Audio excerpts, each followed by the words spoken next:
sirifi wayo aidara sirifu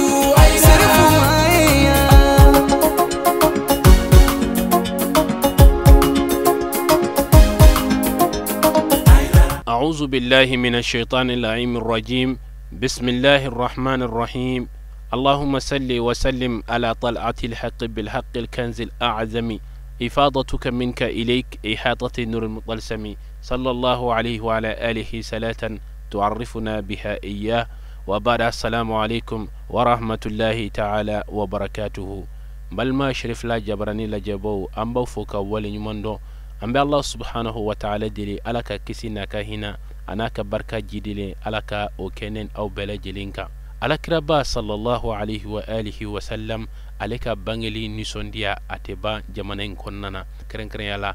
بمكو دودا بكو أنا مصغربا ألك كلانسوني ميمونة جري كلانسوين بي أمدوني منا كلاندي من با كوننا أبين ما كمفلا أنيدونينا وحكم كوننا نيلا داي وبلو سانغو سانين واتي انسرا وبيجيك على كربا صلى الله عليه وآله وسلم عليك بانجلي كو ونسونديا كو أوكي كاكيني نينانتاي ويكرمغو ويلي كابو فامبيلا جيلنفه إنا فاو يركون يبالا جوا منا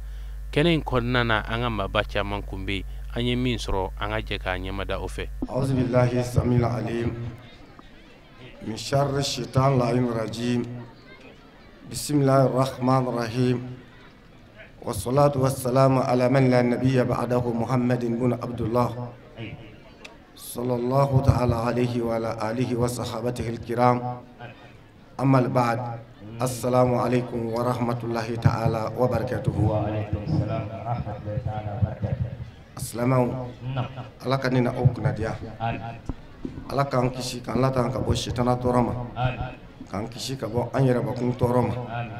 ala ko ke akasibaya kusun alquran azimi horoma salli ala muhammadin amba minga maulidi kenaka anaka jama no e bay mamuna jaray amba fu musorba nyan kanu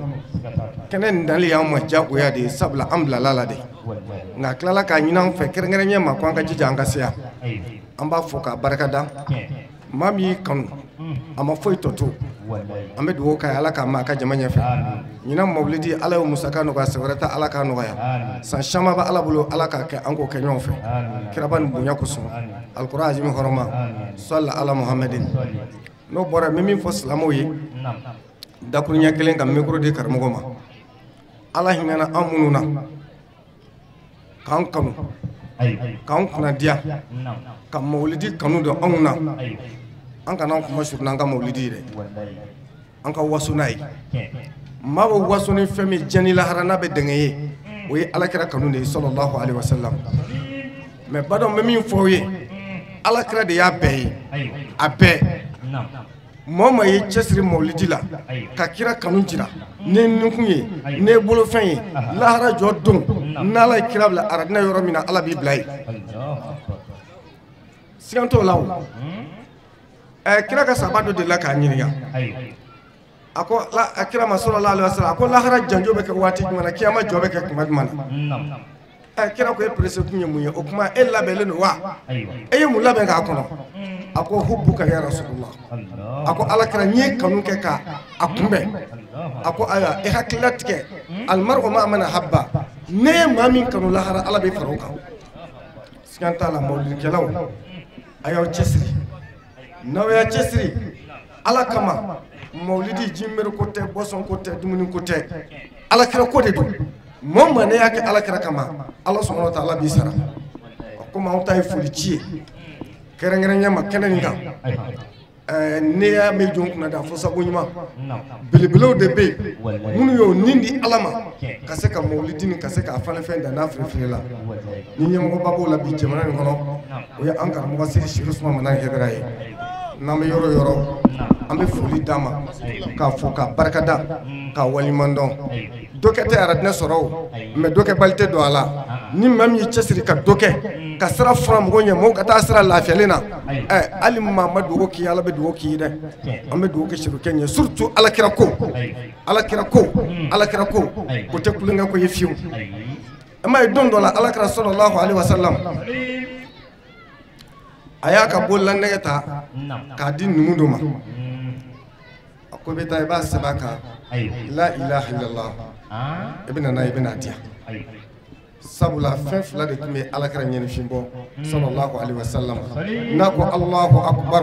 na dura sil kono ako qurratul aini fi salat selli be ale nyeni fimbo no tala o kuma ka to ka ala to fo o kuma ni bakin ala to sebra bakin ga be to ko ya nye koro o ba nyeni fimbo ay bakidi mukema atara bakidla aya sabaka la ilaha illallah adanoma aya blam shifon ko na dana di kirama kira ya bok man na ko ba do tegela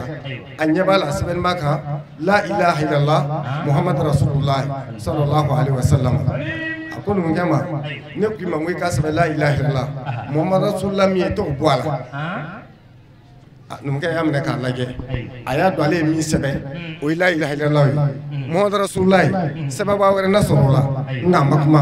atara aya yele aya sabaka la ilaha illallah aya bla minen kono anana di kirama kira ya bom minen kono kira nyabala sebe maka la ilaha illallah muhammad rasulullah sallallahu alaihi wasallam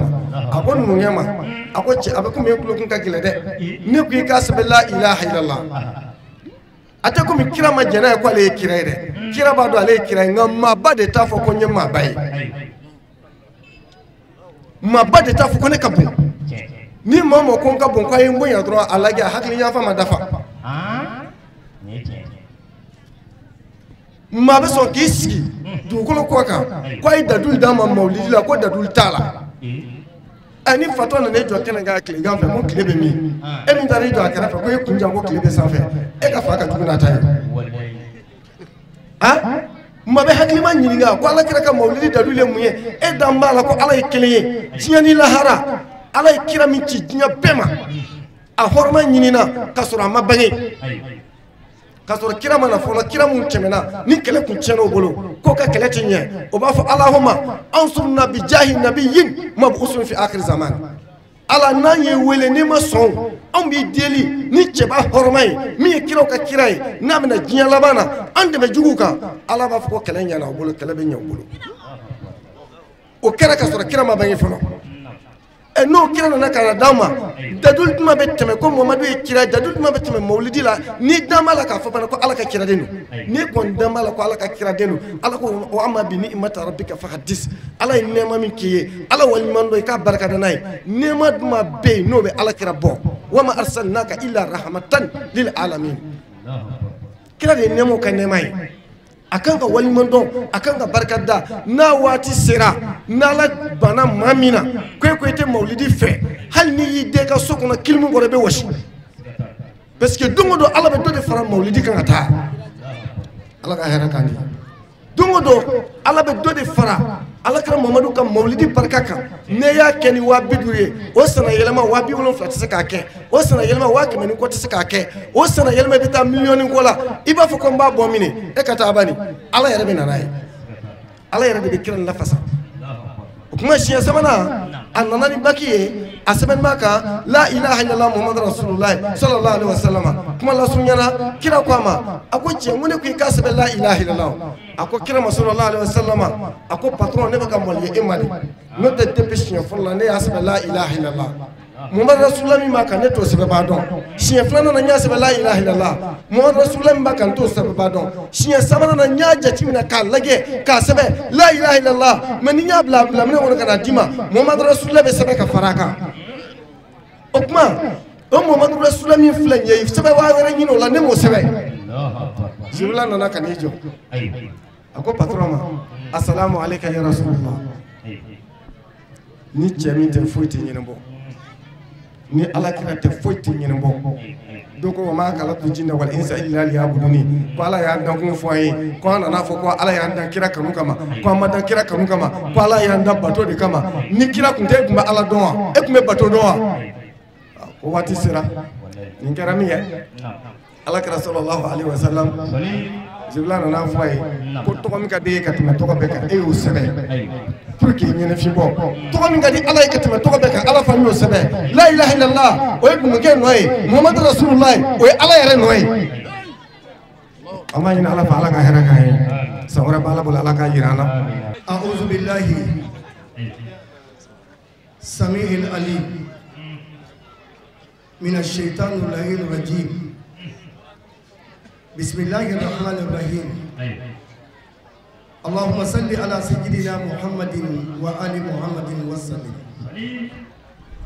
رب اشرح لي صدري ويسر لي أمري واحلل عقدة من لساني يفقه قولي إخواني في الله نحييكم أنور التحيات ألا وهي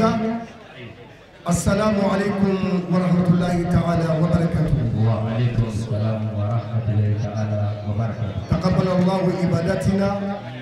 وجعلنا من أهل الجنة. أما ما أسلمه تغنيني ألفه كبو الشيطان تورما الشيطان مينو كلا كمو فني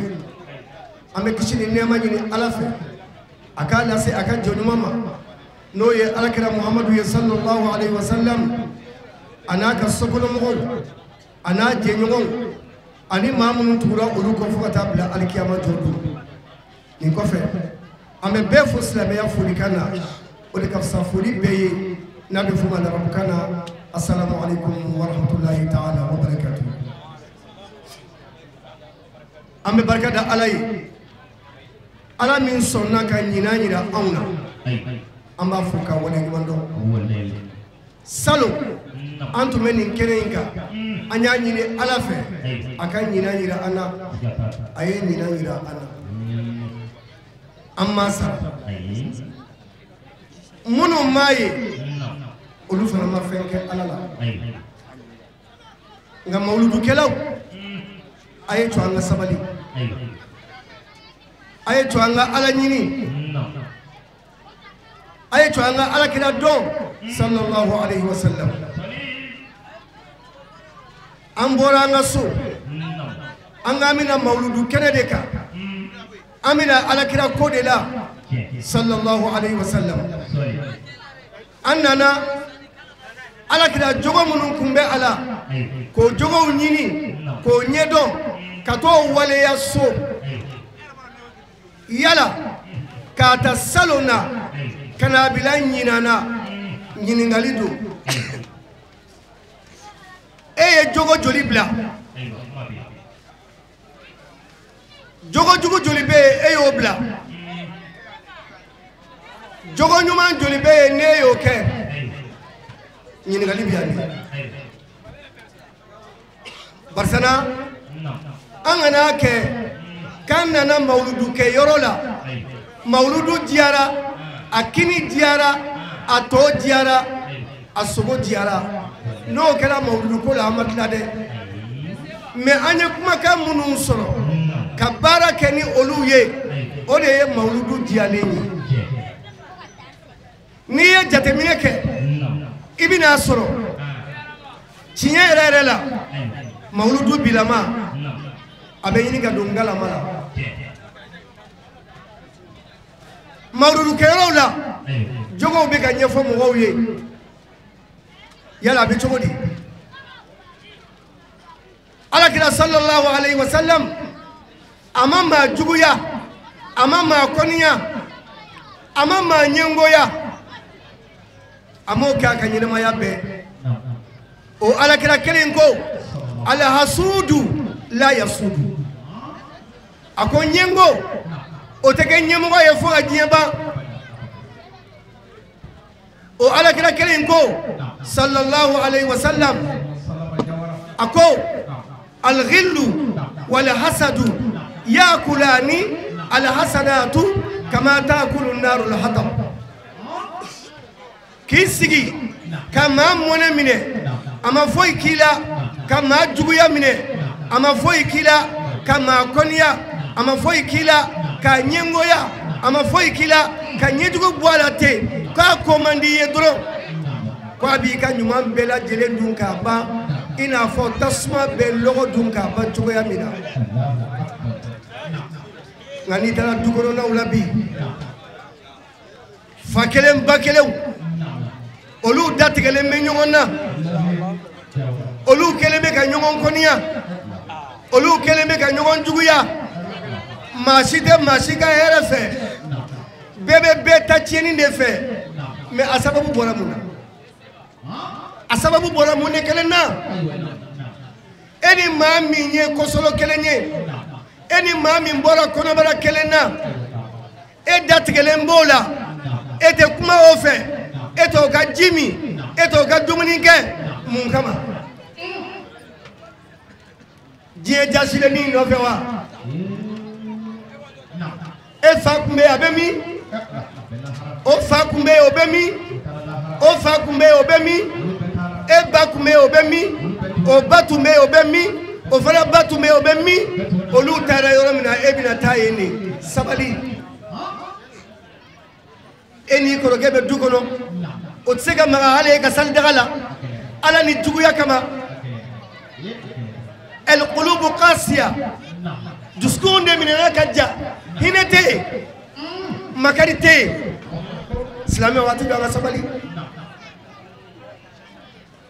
e n'i dɔgɔnin filɛ du kelen kɔnɔ o tɛ se ka yɛlɛ hali e ka terasi kan o da tɛ se ka don e ka kuma la silamɛ waati dɔ an ka sabali a tɛ jɔ an ka miiri a tɛ jɔ an ka ala ɲini nin tɛ laban dɛ alakira ko sallallahu alayhi wa sallam a ko la yahillu li muslimin an yahjura akhahu aksara min salasati ayyam a tɛ bɛn silamɛ k'a datigɛ a silamɛ ɲɔgɔn na ka tɛmɛ tile saba kan tile saba datigɛndala in a bɛɛ jubaju ye jumɛn ye a bɛɛ ye juguya in ye ala ye karisa kɛ jamatigi ye ala y'a kɛ jamatigi ye sanu t'a bolo wari t'a bolo o ye ala ka sɔn de ye a b'a di mɔgɔ ma mɔgɔ min mana diya ni ala ye jama di karisa ma e kana juguya n'a ka jama ye ala ye fini ɲuman di karisa ma kana juguya n'a ka fini ko in ye ala ye samara ɲuman d'a ma kana juguya n'o ye ala ye du ɲuman d'a ma kana juguya ni o ye nafa jumɛn b'o la de an yɛrɛ t'an yɛrɛ k'an yɛrɛ fɛ de wa n'o tɛ anw b'a dɔn mawuludu wasara ɲina mawuludu wasara ɲina ko dɔ kɛra ɲina mawuludu kɔnɔ a ɲɔgɔn ma deli ka kɛ o ayi kɔrɔnfɔ tilebi kaɲaka fɔ baba a ɲɔgɔn ma deli ka kɛ o ye jumɛn ye mawuludu ka wara ka bonya fo jamana kuntigi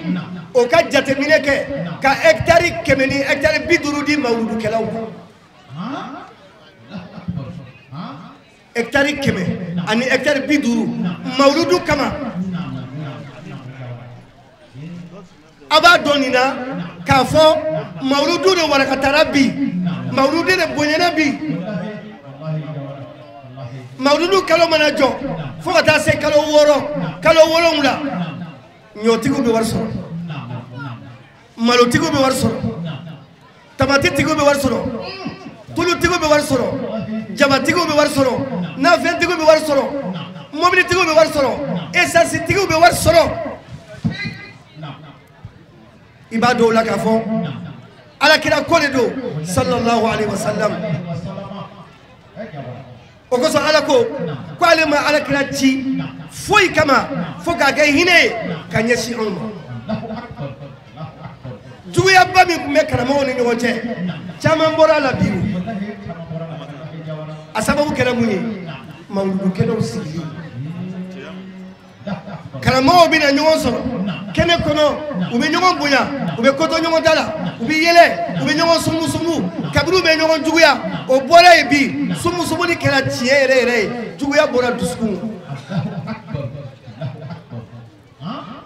mɔgɔ minnu tun tɛ ɲɔgɔn fɛ olu kɛra ɲɔgɔn fɛ bi mɔgɔ dɔw tun tɛ ɲɔgɔn dɔn mawuludu sababu la bi olu ye ɲɔgɔn dɔn i b'a dɔn o la k'a fɔ mawuludu a nana fɛnba kama mais anw de bɛ k'a tiɲɛ an yɛrɛ ma an yɛrɛ bɛ k'a tiɲɛ an yɛrɛ ma parce que an bɛ ka mawuludu kɛ cogoya min na mawuludu bɛ ka bɔ a foroko kɔnɔ k'a kɛ dɔwɛrɛ ye n'an ma mawuludu bila a minɛn kɔnɔ a bɛna tiɲɛ an bolo dɛ fanga ala kira do man huwa abangera chogodi abangera mi afaye joniye abaye joniye aka mission kunye munye atira kunyu men kama atira ka sito sanjoli afatula ka sito sanjoli nimbe katunu mawudu kono ala kira yana kana jena ama fayi anale jena asanworo ala ya bani mina tarabba yatiman ala kira lamuna afantanama me umake sababu ye ka ala kira ka ke malankoloni amake sababu ye ka kala moche ko parce que ka fa kunte abba kunte afakoroba mi yalamo no ye abi talibiye fandanya tumbola ala kira sallallahu alaihi wasallam aya fakoroba into aka fandanya kono ala kira yerebe wuli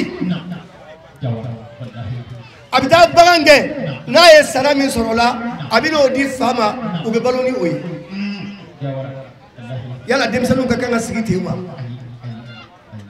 meni dona kare konna la ijigi betike demsani be sigile me teba mina ani kumala ngolon fo ani sigati mi ba ani drogu taw ani dlomiu ubani be ka sebeke mansadeni fandeni banenu udoni mbola ubani be barama ala kira sallallahu alaihi wasallam ayala je ala kira sangono don kabini amoke fatura parce que sanworo ba fatura moke yata katabla sanshigi moke fatura asangono don adira fakorobama no ya abitalibi sayidina ali fa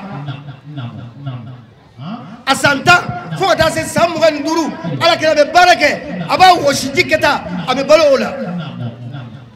okoso ala kira yambali kanga na delike parce que ni mo deli na yiso ibe moloya na miso ibe moloya o kama islamé yere teke delike lay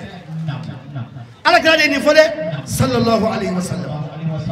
donc ala kira ma soma ala kira ye barake kabina santa kata sa santa ni kele fa santa ni wolonga fa samugan duru akata se muso fuye amaklonge bange bele ba bolo ala kele ka mujiza dama o bele olula manga bedarala uka baga undama abu ka baga nge kabini sogoma wulafe abda be ka baga mbla kaso tuma do la be bon abe kulu ni nyoje na ma binye bele mi ba bolo abe bele abala jigi abi jo bele ka na ya jo bele ka bele be ko ta dai abe konda la je na ye kene ulaje ka to sambela abe biunye na ye biunye abe jigi abe bagon genge katai abalola te fukata se samuganduru asele samuganduru aye amba khadiyatu furu me yana ko furu o ya bla bara de la folo kasara ka bla jago siraka ka laje ni jago imbe nye nati nye ni dana ya mogo ni dana ya mogo te apola kata shami no ka jago ke mina unye ka fereke ka tono basoro kana na wari kunye ana tono doro me kelenga haramu yada anana no wari kana di khadiyatu ma khadiyatu yoye khadiyatu ko muhammadu ye dana ya mogo ye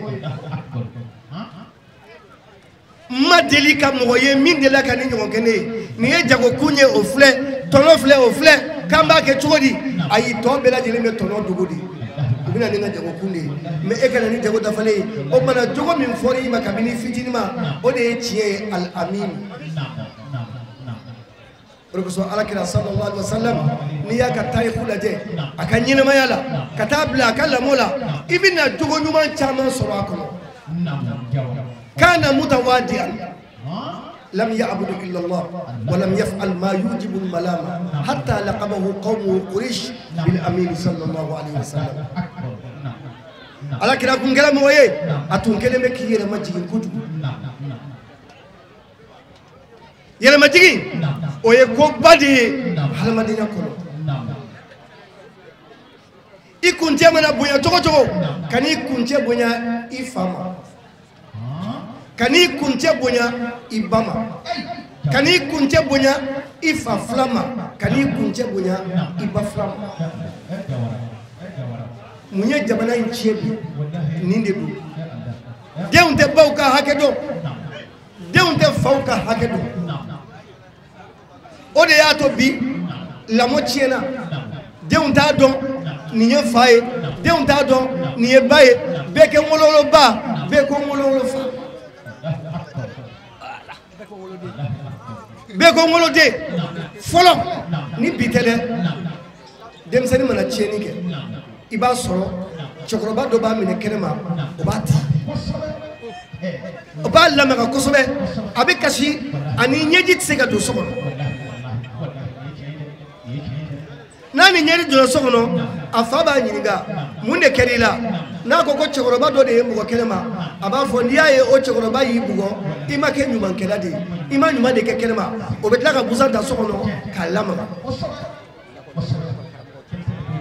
nka bi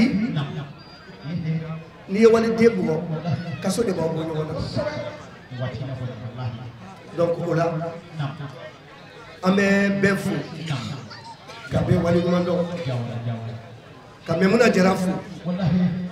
an bɛ Alahu Taala deli Ala k'an bɛɛ sababa an b'a fɛ ka min fɔ Muhamadu la sallallahu alaihi wa sallam ni wagati ye wagatini min d'a ma Muhamadu n'i y'a filɛ i b'a fɔ adamaden don nka n'i y'o hakɛ fɛnɛ finɛ a kɔnɔ i bɛna sɔrɔ a tɛmɛna adamadenya hukumu kan o bulondaw bɛ yen n'i y'a filɛ i b'a fɔ jinɛ fɛnɛ don wa n'i y'a n'olu fɛnɛ jɔlen ye i bɛna ye a tɛmɛna olu fɛnɛ ka hakɛ kan n'i y'a filɛ cogo dɔ fɛnɛ na i b'a fɔ yala ko ni mɛlɛkɛ tɛ wa n'i y'a filɛ cogo dɔ fɛnɛ na i bɛna ye a y'olu fɛnɛ dan yɔrɔ dɔw la tun o tuma Muhamadu ni karamɔgɔ fɛn fɛn mana n'an sigi an k'o lamɛn o bɛna min fɔ an ye Muhamadu ko la o ye dɔɔnin de y'a la an bɛ min kalama jahanama dilanni Alahu subhanahu wa ta'ala bolo fɛn o fɛn n'a man di adamaden ye a bɛ jahanama kɔnɔ adamaden ni tɛ fɛn o fɛn fɛ a bɛɛ bɛ jahanama kɔnɔ tuma min na ne jahanama dilanna k'a ban mɛlɛkɛw ko Ala ma qina min azabi jahannama inna azabaha kana gharab Ala anw kisi ka bɔ jangata in ma dɛ ni jangata a dama tɛmɛna kojugu an b'i deli Ala i k'anw kisi ka bɔ jangata in an balimaw Alahu Taala ko k'aw kisira nka hali bi u jɔrɔlen don a danna jɔnniw ye Alahu Taala k'u ma a ko jahanama in dilanna adamaden tulo gɛlɛnw ani jinɛ tulo gɛlɛnw a dilanna olu de kama an balima dala teliya la adamadenw dilanni ko fɔlen mɛlɛkɛw ko ko Ala kana adamadenw dilan sabula n'i y'u dilan i bɛ siran jurumu min ɲɛ i bɛ siran joli bɔnni min ɲɛ i bɛ siran tiɲɛni min ɲɛ u bɛna o de kɛ dugukolo sanfɛ حيث يقول الله سبحانه وتعالى إني جاعل في الأرض خليفة قالوا أتجعل فيها من يفسد فيها ويسفك الدماء ونحن نسبح بحمدك نقدس لك قال إني أعلم ما لا تعلمون يبو يرونينتا يبو بلا كوسوكم الله تعالى ko ne de b'a dɔn kan ka fɛn min kɛ bon balima silamɛw an ka nin yɔrɔnin lajɛ an balimaw tuma min na ne mɛlɛkɛw ko Ala kana adamadenw dilan ko sabula i ko u kana min kɛ u bɛna a kɛ est-ce que mɛlɛkɛ n'u y'a f'u kun fɛ wa u ma f'u kun fɛ o dɔnniya dɔ de b'u bolo u y'a fɔ ni o de ye o ye jumɛn ye danfɛn minnu tun bɛ dugukolo sanfɛ n'o ye Ibilisa bɔnsɔnw ye u y'olu de ka ɲɛnamaya ye ka tila ka na ye anw ta bɛna na gɛlɛya ka tɛmɛ o kan ko Ala kana kɛ a ti ɲa nka Ala ko ne de b'a dɔn ne kan ka fɛn min kɛ ne Ala de b'a dɔn bon o dɔnniya ye mun ye o dɔnniya ye mun ye an balimaw ala ko ko wala kal karamna bani adam adamaden ne de y'a bonya k'a fɛ k'a kanu wa hamalnahum fi bar wal bahr k'a kanu ka sanfɛla garijɛgɛ d'a ma ka jila garijɛgɛ d'a ma an bɛ don ji la k'an mago ɲɛ ka na gere kan k'an mago ɲɛ ala ye dɔnniya d'a ma ka bonyaba ka ye dugukolo sanfɛ ala bɛ sɔn olu ka taa jahanama kɔnɔ ten wa kuma la teliya la ala ye mun de dilan o ye ala kira programme de alayhi salatu wasalam pour que a bɛ se ka kɛ sababu ye cogo min na anw bɛ se ka kisi ka bɔ jahanama ma walima an ka bulonda lajɛ kelen kelen ka taa an fa Adama tuma min na ni Alahu Taala y'a dilan k'a bila arijinɛ kɔnɔ ani an ba Hawa b'a kɛrɛfɛ tuma min na k'a b'a bolo maga a la ko ayi ko kan'i bolo maga a la i m'a furu fɔlɔ i ta tɛ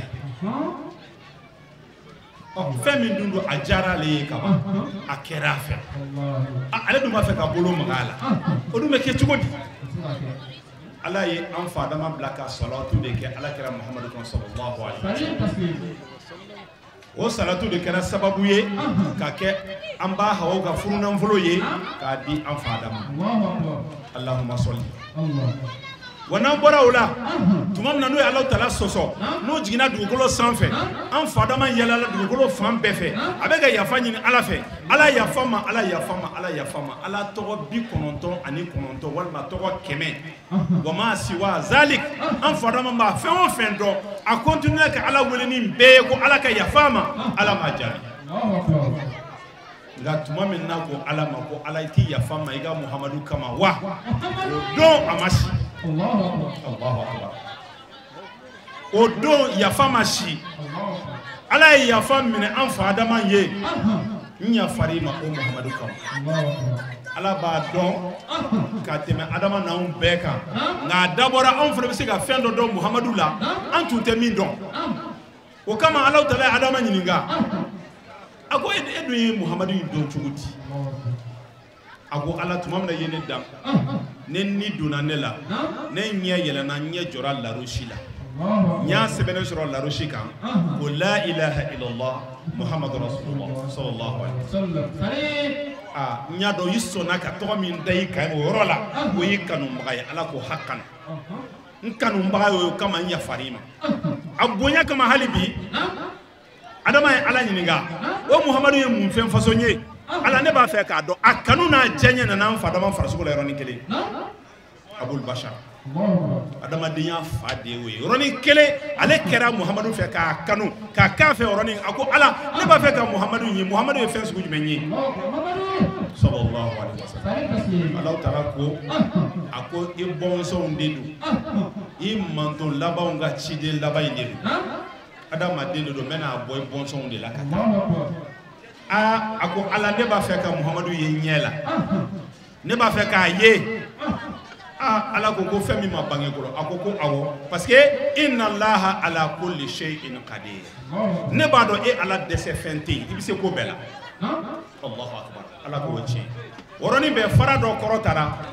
i b'a fɔ siniman bɔra o kan k'ala kira ka ɲɛnamaya bɔ a ye ka daminɛ a ka bange la fo ka taa ka saya la an fa Adama ɲɛ dara nin bɛɛ lajɛlen kan o b'a sɔrɔ foyi ma kɛ fɔlɔ hali bi an ka taa ɲɛfɛ waatiw ka dɔgɔ an fa Adama a ye yafa ɲini ala fɛ ala ko hɔn yafari ma o kama tuma min na n'a yafara ma an fa Adama bɛ dugukolo sanfɛ mais problème caman bɛ yen parce que ani Hawaw de tun bɛ arijinɛ kɔnɔ u jiginna ale ɲɛ tɛ Awa la Awa ɲɛ t'ale la o ye problème filanan ye a bɛ k'o ɲini a n'o ɲɛ tɛ ɲɔgɔn na ne ye delili kɛ ni numéro min ye o passera n ye problème wɛrɛ sɔrɔ n bɛ taa yɔrɔ wɛrɛ yan hakili la n bɛ n sin o yɔrɔ kelen de ma dɛ a hakili jiginna sɔlatu la a ye sɔlatu min kɛ ka an ba Hawaw furu n'a y'a dɔn k'a fɔ o cɛ kelen ala ye yafa minɛ ale ma n'o Muhammadu tɔgɔ de ye a ye sɔlatu kɛ Muhammadu ka sallallahu alaihi wasallam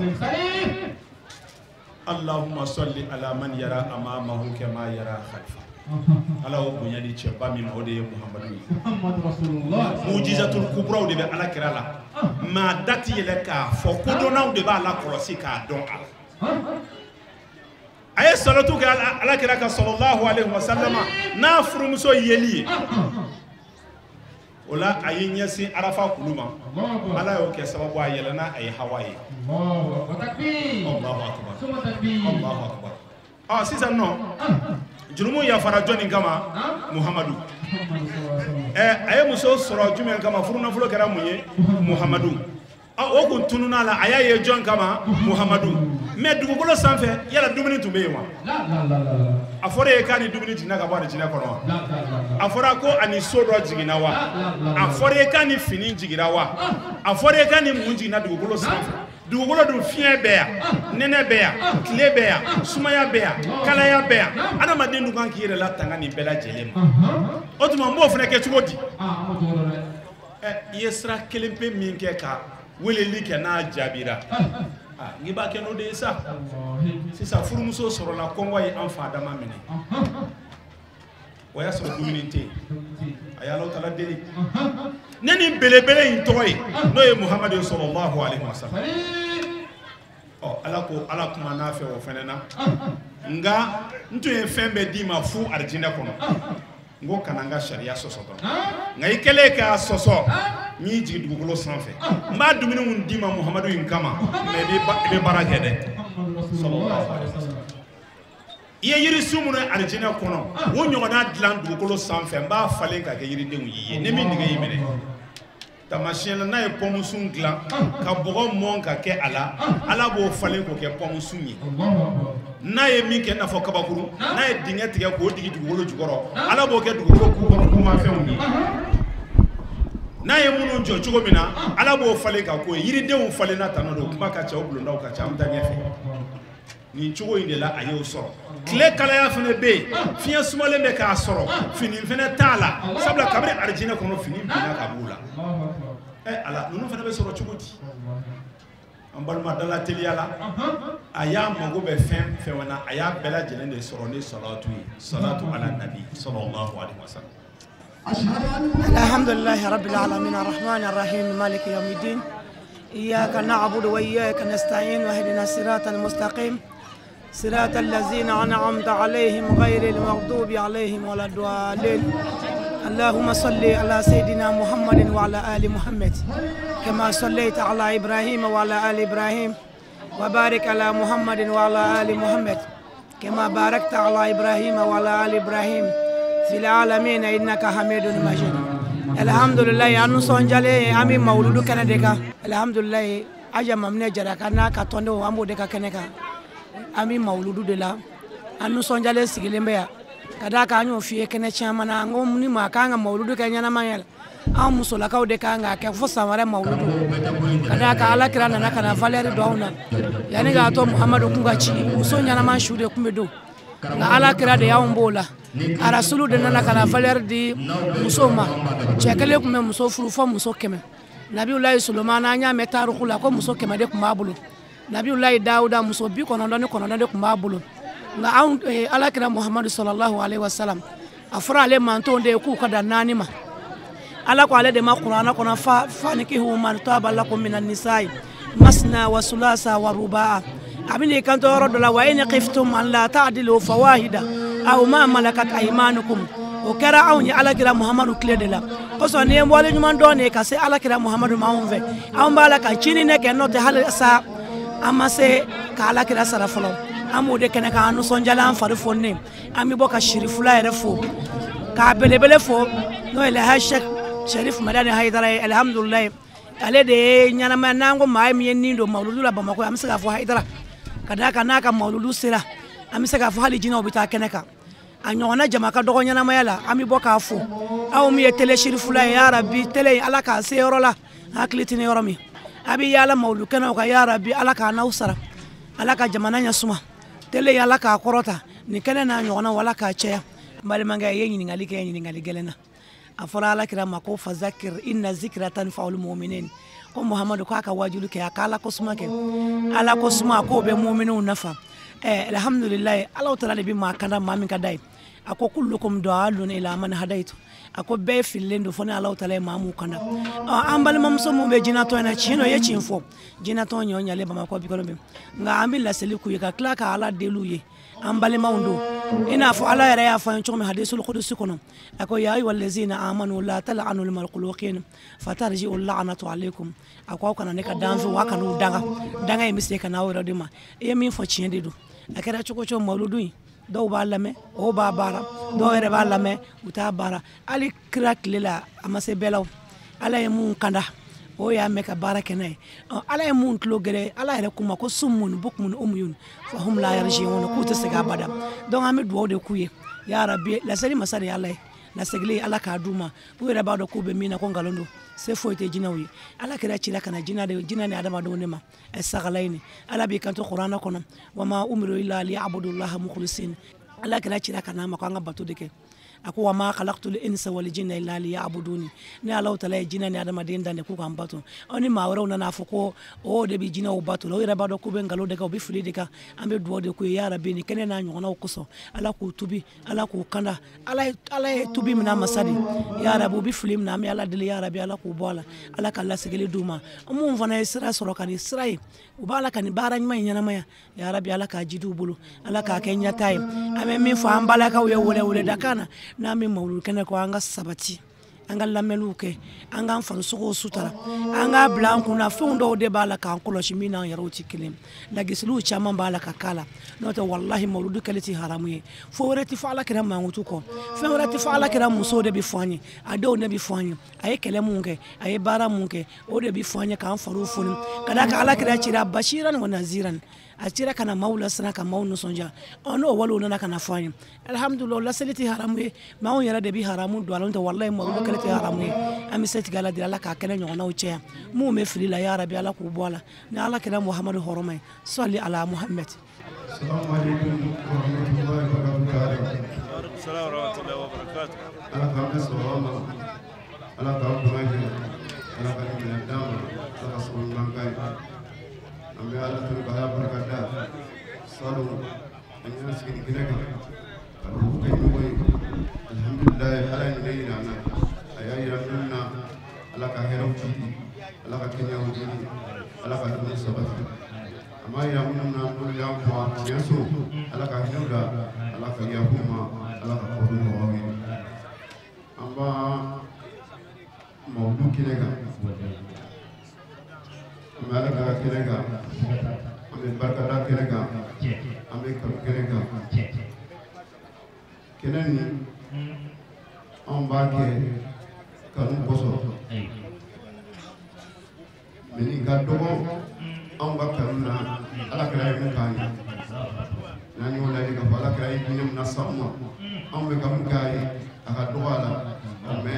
an b'an wasa don nin na ala ka barika don la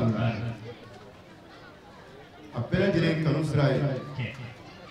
an baw ka kɛnɛ don an karamɔgɔw ka kɛnɛ don silamɛya kɛnɛ don o tumana ni nana o la minnu y'a sababuya i bɛ barika da k'olu ye an ba ne ye Maimuna ye Jara ye san o san ale de b'a ɲini an kana sen jɔ u ka kalanbulon kɛnɛ na an b'a barika da an b'a waleɲuman dɔn filanan ye mun ye kalanbulon de ye nin sababuya karamɔgɔ minnu bɛ ka kalandenw kalan kɔnɔna na baara b'u bolo o de ka bon n'a bɛɛ lajɛlen parce que kalan in de ka bon n'a bɛɛ lajɛlen kalan in de y'a to ni jama fara ɲɔgɔn kan ka olu fana kɛ o tuma sirikɛ minnu bɛ yen n'olu b'o musokɔrɔba ninnu kalan fo ka taa kuranɛ kalan ka taa tahiyaw dɔn u ka faradaw dɔn u ka sunaw dɔn o tuma an b'olu fana barika da parce que nin bɛɛ lajɛlen ye alimamu ka doniw de tali ye n'a fɔ ko alimamiba Bamakɔ bɛ alimamu dɔw bɛ luwanse la alimamu dɔw bɛ se bi i b'a sɔrɔ alimamu dɔw ka sɔrɔ n'a t'u bolo e bɛ se k'o bɛɛ d'o ma wa ali jama don i bɛ taa ɲininka nin bɛɛ lajɛlen na i bɛ taa ɲininka nin bɛɛ lajɛlen na o kumana kalanbulon minnu bɛ yen nɔ n'olu bɛ yen nɔ ka musokɔrɔbaw kalan ka taa misiriw kɔnɔna na o kumana an bɛ dugawu k'u ye u bɛ ka anw de dɛmɛ o kumana an dɛmɛni n'o bɛ yɔrɔ yɔrɔ la an kan kana sen jɔ k'olu barika da an kan ka sen jɔ k'olu barika da n'an y'olu barika da olu fana bɛ ka kira de dɛmɛ n'i ye kira dɛmɛ dɔrɔn i ye Ala dɛmɛ o kumana dɔrɔn ni Ala sɔrɔ dɔrɔn i kisira o kumana an bɛ dugawu kɛ Ala k'an kunnaja Ala ka sago ɲuman k'a ye Ala ka dɛmɛ d'an ma Ala k'an balo nin kan Ala k'an fato nin kan Ala k'an kunnaja rabbana atina fid dunya hasanatan wa fil akhirati hasanatan wa qina adhaban nar wa adkhilna jannati ma'a al-abrar ghafar salli subhana rabbika rabbil izzati amma yasifun wassalamu ala al-mursalin walhamdulillahi rabbil alamin. Ala ko de do ani Ala kira ko. Allahu akbar. Maimuna Jara an kanubaga de do. Diinɛ sira la alisilamɛya sira la a ka mawuludu sango saban wele an nan'o mawuludu de sababuya la fisamantiya min bɛ mawuludu la a tɛ se ka fɔ ka ban nafa min b'a la dansi t'a la alakira kanu dan t'a la alakira kanu a bɛ fɛn bɛɛ ɲɛ mɔgɔ ye alijana tɛ se ka sɔrɔ ni alakira tɛ kisi ni nɛɛma b'a ma i ka ɲɛnamaya ka sabati a tɛ sɔrɔ ni alakira kanu tɛ alakira ka fisamantiya a tɛ se ka fɔ ka ban mɔgɔ mɔgɔ n'i bɛ Ala fɛ n'i ma kɛ alakira fɛ i ka kanu ye fu ye n'i bɛ sali n'i ma alakira kanu i ka sali ye fu ye ale de ye sali yira n na ale de ye sun yira n na ale de ye adamadenya yira n na ale ye jiko ɲuman yira n na a cira ka ɲa jiko ɲumanya de kama an b'o de kalan alakira de y'an kalan mais alakira ko de y'a bɛɛ. O bɛɛ lajɛlen kɔfɛ an ka musokɔrɔba n'o ye Aja Maimuna Jara ye hakilina min y'a bila mawuludu in labɛnni na a da sera ma a ye min fɔ an ka ɲɛmada o fɛ. Hakilina min ye mawuludu sigi alakira kanu hakilina don anw ye musow de ye mɔgɔ fɔlɔ min joli bɔnna diinɛ na muso de don an y'a miiri n'o kɛra kaban an kan ka cɛsiri o fɛ ni o kɛra o sara a joli bɔnna anw ɲɛnama don anw kan k'an jija ka diinɛ baara Ala ni o kama k'a dɔn an musoɲɔgɔn de don a tora diinɛ ko la an fana ka diinɛ baara an musoɲɔgɔn de don alakira kanu ka fara musoba in kanu kan o de kama an y'an cɛsiri kalan in fɛ an ka kalanbulon sigilen san 18 ye ɲinan ye bon an bɛ yɔrɔ min na bi wulada in na yɛrɛ la kalanden taara mɔgɔ 300 de la don la mɔgɔ 200 bɛ kalan k'a kɔnɔ musojɛ don bɛɛ jitalen don an bɛ yɔrɔ min na bi musow yɛrɛ diinɛ faamuya kosɛbɛ muso kalanbulon de ka ca ne ma cɛ kalanbulon mɛn fɔlɔ awɔ ne ma cɛ kalanbulon mɛn fɔlɔ muso kalanbulon de ka ca k'a fɔ muso kalanbulon de kalanso bɛ maa Ture ka so kalanso bɛ ne ka so kalanso bɛ mɔgɔ Arakincɛ ka so ya mais k'a fɔ nin ye cɛ dɔ ka kalanso ye a ka so ko cɛmisɛnninw de bɛ kalan kɛ ne ma min ne m'a ye ne ma mɛn donc o la musow cɛsirilen don u y'a kanu ka alakira dɛmɛ a ka baara in na ka kalanbulon caya an fana ka diinɛ dɔn n'anw ye diinɛ dɔn bɛɛ bɛ lafiya ne bɛ kuma kuncɛ ni min ye a fɔlɔ adamadenw ka ɲɔgɔn